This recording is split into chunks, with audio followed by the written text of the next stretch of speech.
আসসালামু আলাইকুম। এখন শুনবেন সংবাদ শিরোনাম। আফগানিস্তানের বিরুদ্ধে যুদ্ধ ঘোষণা করল পাকিস্তান, চলছে বিশেষ অভিযান। ১৩৩ যোদ্ধা নিহতের দাবি, ৫৫ সেনা হত্যার পাশাপাশি চৌকি দখলের দাবি তালেবানের। অভিবাসন সংস্থার অমানবিকতায় রোহিঙ্গা শরণার্থীর নির্মম মৃত্যু, তীব্র ঠান্ডায় প্রাণ যায় প্রায় অন্ধ শাহ আলমের। যুক্তরাষ্ট্র জুড়ে সমালোচনার ঝড়। চলমান সংকট সমাধানে যুক্তরাষ্ট্র ইরান তৃতীয় দফার পরোক্ষ বৈঠককে সফল আখ্যা তেহরানের। বিতর্কিত ইস্যুগুলোতে সমাধান চায় দুই পক্ষই, মত বিশ্লেষকদের। শিশু বইমেলার দ্বিতীয় দিনে বিশেষ আয়োজন শিশু প্রহর, খুদে পাঠকদের পদচারণায় আর চিত্রাঙ্কন প্রতিযোগিতায় মুখরিত মেলা প্রাঙ্গণ। এতক্ষণ শুনছিলেন সংবাদ শিরোনাম, এখন শুনবেন বিস্তারিত। আফগানিস্তানের বিরুদ্ধে যুদ্ধ ঘোষণা করল পাকিস্তান। বৃহস্পতিবার থেকে কয়েক দফায় রাজধানী কাবুল সহ বেশ কিছু প্রদেশে চালানো হয় বিমান অভিযান, যার নাম অপারেশন গজব লিল হক। এতে এখন পর্যন্ত ১৩৩ তালেবান যোদ্ধার প্রাণ গেছে, দাবি ইসলামাবাদের। এর আগে সীমান্তবর্তী প্রদেশগুলোয় প্রথম হামলা চালায় তালেবান যোদ্ধারা। তাদের দাবি ১৮টি সেনা চৌকি দখল করা হয়েছে। সংঘাতে প্রাণ গেছে ৫৫ পাক সেনা সদস্যের। মূলত সন্ত্রাসবাদ বিরোধী অভিযানকে ঘিরেই প্রতিবেশী দুদেশে ছড়ালো উত্তেজনা। স্থানীয় সময় রাত ৮টা। তালেবান যোদ্ধাদের অতর্কিত হামলায় প্রকম্পিত পাকিস্তান সীমান্তবর্তী এলাকা। চলে পাল্টাপাল্টি গুলিবর্ষণ, ছোড়া হয় কামানের গোলাও। রীতিমতো যুদ্ধ ডুরান্ট লাইন সংলগ্ন প্রদেশ। আফগান সীমান্তে চালানো সাম্প্রতিক হামলার জবাবে বৃহস্পতিবার রাতে পাকিস্তানের বিরুদ্ধে অভিযান শুরু করে তালেবান। খোস্ত, পাকতিয়া, নুরিস্তান, কুনার সহ বেশ কয়েকটি এলাকায় মিলেছে সংঘাতের খবর। কমপক্ষে ১৮টি পাকিস্তানি মিলিটারি পোস্ট দখলে নেওয়ার দাবি তালেবান যোদ্ধাদের। এই সময় পাকিস্তানি সামরিক বাহিনীর বেশ কিছু মিলিটারি পোস্টে অগ্নিসংযোগ করে তালেবান যোদ্ধারা। জব্দ করা হয় ভারী সামরিক সরঞ্জাম। তবে আফগানিস্তানের বিরুদ্ধে ঘণ্টাখানেকের মধ্যেই যুদ্ধ ঘোষণা করে পাকিস্তান। শুরু করে অপারেশন গজব লিল হক। রাজধানী কাবুল ছাড়াও কান্দাহার, নাঙ্গারহার, পাকতিয়া ও পাকতিকা প্রদেশে একযোগে চালানো হয় বিমান অভিযান। সীমান্তেও চলে ব্যাপক সংঘর্ষ। ধ্বংসের দাবি করা হয় বহু তালেবান আউটপোস্ট, অস্ত্রাগার ও 2টি ব্রিগেড হেডকোয়ার্টার।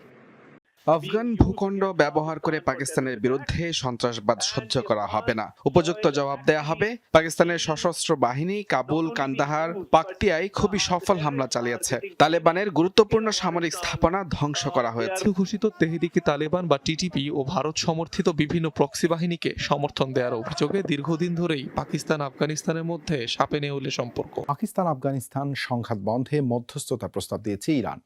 শুক্রবার সামাজিক মাধ্যম এক্সে একটি পোস্টে সংকট সমাধানে আগ্রহের কথা জানান দেশটির পররাষ্ট্রমন্ত্রী আব্বাস আরগাচি। পবিত্র রমজান মাসে নিজেদের মতো পার্থক্যগুলোর সমাধানের জন্য ইসলামাবাদ ও কাবুলের প্রতি আহ্বান জানান তিনি। যুদ্ধের বদলে সংলাপের পথেই দুই প্রতিবেশীর সংকট সমাধান হওয়া উচিত বলে মনে করেন আরগাচি। বলেন, দুপক্ষের মাঝে সংলাপ এগিয়ে নিতে সহায়তা করতে চায় তেহরান। পারস্পরিক বোঝাপড়া ও সহযোগিতা জোরদারে যে কোনো ধরনের সাহায্যেও আগ্রহী তারা। ইংরেজি না জানা প্রায় অন্ধ এক শরণার্থীর সাথে মার্কিন ফেডারেল এজেন্টদের অমানবিক আচরণে যুক্তরাষ্ট্র জুড়ে উঠেছে সমালোচনার ঝড়। ১৯ ফেব্রুয়ারি বাফেলোর কারাগার থেকে মুক্তির পর ৫৬ বছর বয়সী রোহিঙ্গা মুসলিম শাহ আলমকে তীব্র ঠান্ডার মধ্যে একটি বন্ধ কফি শপের সামনে রেখে যায় যুক্তরাষ্ট্রের বর্ডার পেট্রোল এজেন্টরা। এরপর থেকেই নিখোঁজ ছিলেন তিনি। ৫ দিন পর সড়কে মিলেছে শাহ আলমের মরদেহ। এই মৃত্যুকে হত্যাকাণ্ড আখ্যা দিয়ে বিচারের দাবি বাফেলোবাসী।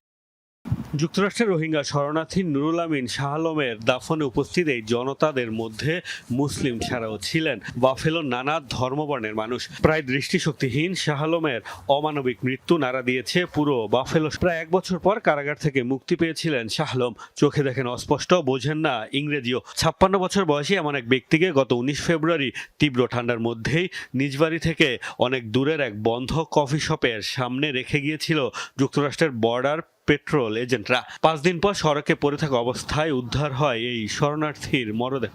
ধারণা করা হচ্ছে তীব্র ঠান্ডায় প্রাণ গেছে প্রবীণ শরণার্থীর। মানবিক আচরণের অভিযোগে তোপের মুখে পড়েছে মার্কিন ফেডারেল এজেন্টরা। এমনকি বাফেলোর মেয়রও তাদের কর্মকাণ্ডের সমালোচনা করে বিবৃতি দিয়েছে। নির্যাতন থেকে বাঁচতে মিয়ানমার থেকে পালিয়ে নিরাপদ জীবনের আশায় পাড়ি জমিয়েছিলেন যুক্তরাষ্ট্রে। সেই দেশেই শাহ আলমের এমন করুণ মৃত্যু কাঁদাচ্ছে প্রতিবেশীদের। বিক্ষুব্ধ বাফেলোর সাধারণ মানুষ শাহ আলমের জন্য চান ন্যায় বিচার, আর তাই তার মৃত্যুর জন্য দায়ীদের শাস্তির দাবিতে আয়োজন করেছেন প্রতিবাদ সভার। এ ঘটনার মধ্যে শুরু হয়েছে তদন্ত। ফেডারেল এজেন্টদের দাবি, শাহ আলমের ইচ্ছেতেই তাকে ওই কফি শপের সামনে ছেড়ে দেওয়া হয়েছে। এ সময় তাকে শারীরিকভাবে অক্ষম মনে হয়নি বলেও দাবি তাদের।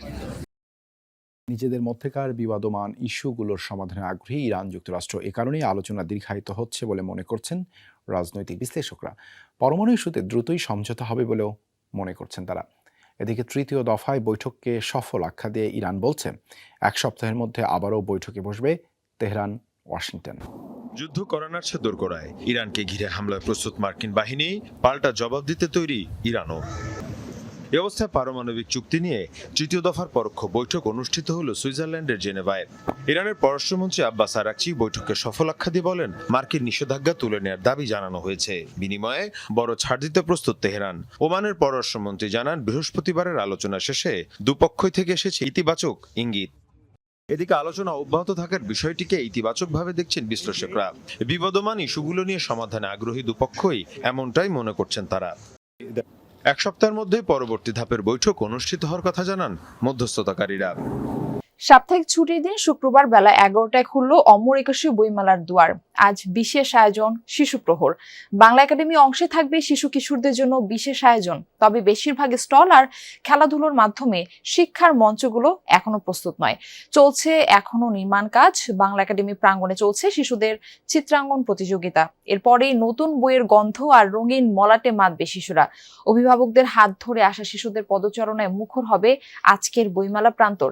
নানা সমীকরণ আর কাঠ ছেঁড়ায় এবারের মেলা মাত্র 18 দিনের। রমজান মাস হওয়ায় ক্রেতাদের উপস্থিতি আর বইয়ের কাটতি নিয়ে শঙ্কিত প্রশাসকরা। প্রতিদিন দুপুর 2টা থেকে রাত 9টা পর্যন্ত চলবে মেলা, যার পর্দা নামবে 15ই মার্চ। তো আমরা ক্রেতা তেমন কোনো ভিড় দেখিনি, বই প্রেমীদের ভিড় তেমনটা দেখিনি।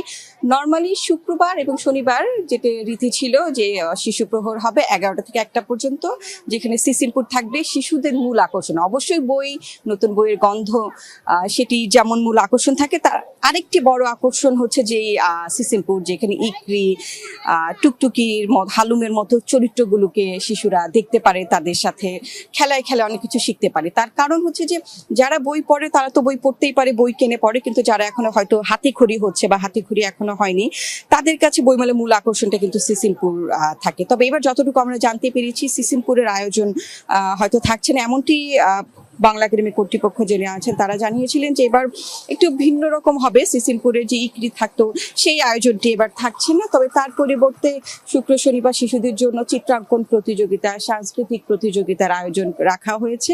9:30 থেকে 11টা পর্যন্ত চিত্রাঙ্কন প্রতিযোগিতা। আপনি দেখতেই পাচ্ছেন একটি শিশু তার মনের মাধুরী মিশিয়ে ভাষাকে ধারণ করে ছবি আঁকছে, এবং যেই ছবিগুলো আঁকছে বিভিন্ন শিশুদের আমরা দেখলাম এক একজনের বিষয় কিন্তু আলাদা, এবং এই শিশুগুলো বয়স কম হলেও তাদের মননে যে ভাষাকে তারা ধারণ করে, পরিবার থেকে যে এই দেশের ইতিহাস, দেশের সংস্কৃতি যে তাদের ভেতরে রোপণ করার চেষ্টা করেছে, সেটা কিন্তু আমরা দেখতেই পাচ্ছি শিশুদের ছবিগুলোর বিষয় দেখলে। কেউ হয়তো ভাষা আন্দোলনের ছবি আঁকছে শহীদ মিনারে, কেউ মুক্তিযুদ্ধের ছবি আঁকছে, কেউ দেশটা যখন স্বাধীন হয় পতাকা নিয়ে হয়তো কোনো শিশু দৌড়াচ্ছে বা কোনো তরুণী দৌড়াচ্ছে, সেই ছবিগুলো তারা আঁকছে।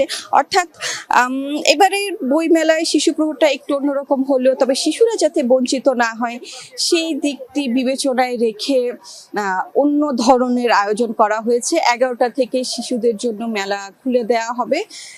শিশু প্রহর বলতে আসলে সেই শিশুদের জন্য মেলাটি খুলে দেওয়া হবে। তারা নতুন বইয়ের গন্ধ নিবে, বিভিন্ন স্টলে যাবে, পছন্দের বইগুলো কিনবে।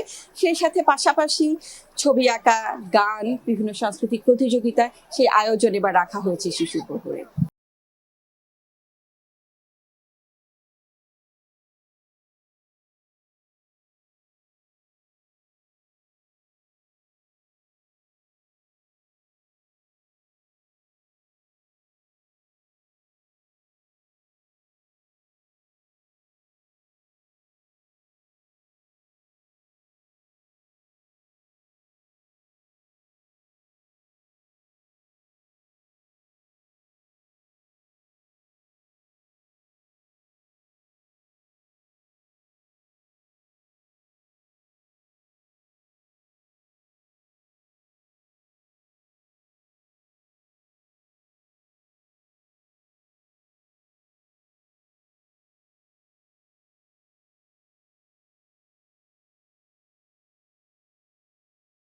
নরসিংদীর মাধবদীতে ধর্ষণের পর ভুক্তভোগী তরুণকে বাবার কাছ থেকে তুলে নিয়ে হত্যার ঘটনায় 5 জনকে গ্রেফতার করেছে পুলিশ। বৃহস্পতিবার রাতে মাধবদী থানায় এই ঘটনায় 9 জনকে আসামি করে মামলা দায়ের করেন ভুক্তভোগীর মা।